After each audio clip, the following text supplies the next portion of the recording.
I might be nearly 50 years late to the Boss DS-1 party, but finally I've picked up one of these iconic distortion pedals, and what I want to do in this video is test out my oldest distortion against my newest. That's the Electro-Harmonix Big Muff 2 Tone Wicker, and because this was released in 1978, my other perennial favourite, that's the ProCo Rat, or in this case the ProCo Rat 2. These three pedals are often cited as great choices if you want to add some 80s hard rock tones to your sound, or if you want to get some great grungy alternative 90s rock sorts of tones.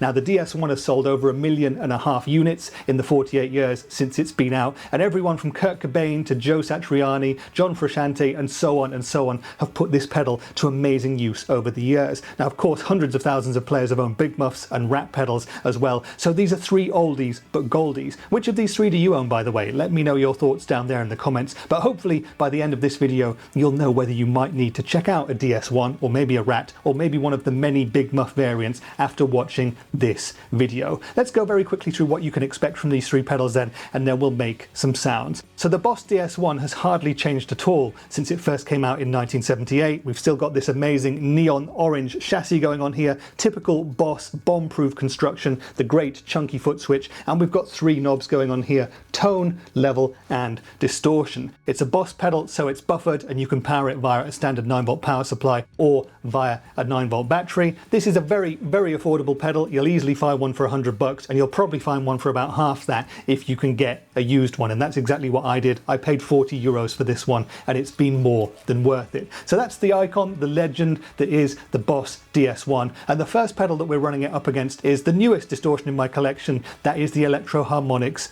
Big Muff 2 Tone Wicker model. This is an excellent and versatile take on the dual op-amp Big Muff 2 circuit. I also have the Big Muff 2 Nano, and if you'd like to watch some separate videos of me running those up against some different fuzz pedals, you can do that after you've watched this video. But many players would say that the DS-1 is a great alternative to a Big Muff, as they would with a Rat as well. Now with the Big Muff 2 Tone Wicker, you get the standard 3 Big Muff controls, that's volume, tone and sustain, but we get 2 mini switches that we can use to give us a smorgasbord of extra tones, and also, happily, to help us cut through a band mix much more easily than you can with the scoop tones of a standard Big Muff. Now the first switch is the tone switch, and what you can do with that is have it on and then it's running as normal, or switch it to off and you take the tone stack completely out of the circuit, and that gives us a much more mid-focus sort of a sound, and straight away you're going to cut through a band mix way more with that. But the Wicker switch lets you do even more in this regard. Now this is a 3-way switch. It can either be set to off, half or full, and this is going to let you bring more high-end frequencies through. It might give you a slightly more tinny sort of a tone, but it's going to give you oodles more clarity, and again is going to help you cut through a band mix to no end. Now if you have the tone set to on here and you have the Wicker set to off, this is going to be exactly the same circuit as the standard Big Muff 2,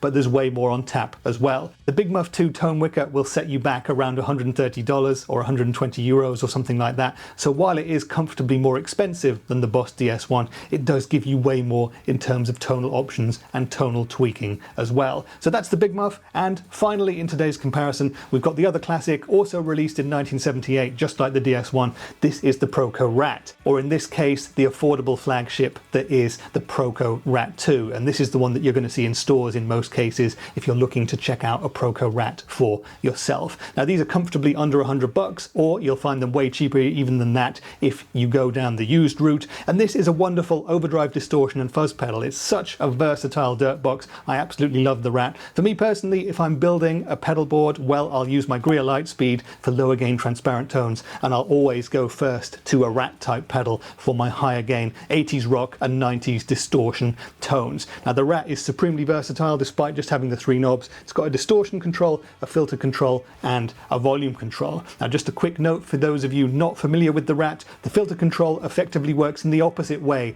to a standard tone control. The more you turn it up, the more you're winding out the higher frequencies. So just think of it as a backwards tone control first off, and you'll get used to it very quickly indeed. So that's the ProCo Rat 2 then, and what we're going to do is test these 3 icons of the distortion world up against one another, and hopefully by the end we'll all know which one we think sounds best. Now my rig for today is going to be, I'll have the 3 pedals in the front end of my Hughes & Kettner Ampman pedalboard amplifier, and we'll be running a loop into my Boss RC10 looper that's going to be running into the 3 pedals. Now that loop's played on the bridge humbucking pickup of my Epiphone Les Paul in drop D tuning, in case you're keeping score. There's not going to be any reverb on the tones or anything like that. We'll start on the clean channel of the amplifier, because for my sins I love to run my drives and my distortions into a clean amplifier. However, I know that pedals like the Boss DS-1 and the Big Muff love to go into a crunchy amp as well, so halfway through, and there is going to be a timestamp that you can go to straight away if you'd like to do that, I will change the amplifier over to the crunch channel so we can hear how these 3 pedals respond differently to an already cooking amplifier. Enough talk then, let's listen to the Boss DS-1, the ProCo Rat 2 and the Big Muff 2 with Tone Wicker now, and we'll speak in a bit more detail about them afterwards.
Okay then, so that was the Boss DS-1 up against the ProCo Rat 2 and the Electro-Harmonix Big Muff 2 Tone Wicker model, and I hope you enjoyed the riffs and the thick walls of distortion that we were able to conjure up with all three of these pedals. But you know what you need to do now? Leave me a comment down there telling me which of the three pedals you preferred, which sounded best for crushing, distorted riffs. Are you all about the DS-1? Do you prefer the ProCo Rat 2? Or do you love that dual op-amp circuit of the Big Muff 2? As always, leave me your thoughts down there and let's get a bit of a discussion going. But my thoughts now, and believe it or not, this is actually the first time I've ever spent about more than 10 minutes with a Boss DS-1, and I really like this pedal. I never really liked this pedal back in the day for some reason. It just never seemed to work for me, and I think I know why. It's probably because I was plugging it straight into my pristine clean amp and expecting it to do a job for me in the same way that something like a Rat or a Big Muff would do. And recently I watched a great episode of That Pedal Show about the Boss DS-1, and Mick and Dan gave us some great tips and tricks about how you can make it sound decent. And they do also say that it is a wonderful alternative to a ProCo Rat or a Big Muff or many other distortion pedals. And I love the ProCo Rat and I love the Big Muff as well. And I thought, okay, it's time for me to give the DS-1 a try. So I bought this one, 40 euros, very cheap indeed.